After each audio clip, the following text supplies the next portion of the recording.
Dallas Police Chief Eddie Garcia says he has the numbers backing up his claims that too many people arrested for violent crime are being released on cheap bonds. He hired a criminologist who looked at what the department calls violent crime arrests from last year and followed their progress. The study showed some were released, some went on to commit more crimes. Fox 4's Lori Brown live with the story. Lori. Clarice, the Dallas Police Department found out of 260 offenders released on bail or their own recognizance, 62 of them were arrested for new crimes in a matter of months. That's about a quarter. As long as we see these type of numbers, we don't have any business saying that we take gun crime seriously. Dallas Police Chief Eddie Garcia, frustrated at seeing violent criminals back in neighborhoods weeks after their arrest, asked a criminologist at UT San Antonio to analyze what's happening.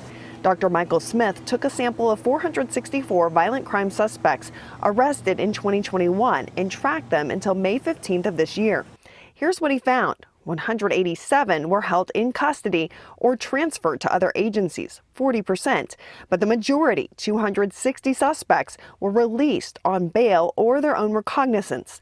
And 62 of those individuals, nearly a quarter of the released suspects, were arrested again before May 15th. I've never met a neighborhood that's asked us for less police. I've also never met a neighborhood impacted in Dallas by violent crime that's ever asked for less accountability of violent criminals. Dr. Smith's analysis also found that out of 109 murder suspects arrested in Dallas last year, about 1/3 were released on bail. I think it's eye-opening for people who don't work with these kind of data regularly to see the percentage of people who get out on bail. Far more people in the Dallas sample would get out on bail than would ever happen in the federal system. Chief Garcia said it is unfair to the family of the murder victims. I'm somewhat astonished, to be frank, to see 34% of the individuals at this department work so hard to take off the streets that have committed murder, to have family, to have community in those neighborhoods, trust the police to take individuals that have done that type of crime, to only be back out in an average of 2 weeks, a little over 2 weeks,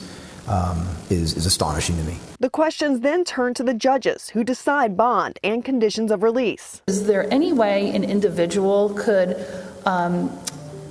learn the case dispositions of a specific judge? To be able to track an individual judge's decisions, it's probably doable, but it would be a heavy lift. It probably, I don't know, I'm not even sure how to do it, but it would not be easy to do. Chief Garcia said that should not be the case. There's different parts of the criminal justice system, and law enforcement cannot be the only part of our system that we demand transparency. Dr. Smith pointed out all of the information needed is public, but it is not easily accessible. If we could create a system that would allow for that visibility, the transparency that Chief Garcia is just calling for, then it's at least plausible that you would see different results in the data that I've just shown you. Some city council members expressed wanting to use the data to start a conversation with state lawmakers about making it easier to see what kinds of decisions judges are making. Dr. Smith is about to do a much more broad study of 10,000 people arrested in San Antonio. Clarice. Lori, thank you.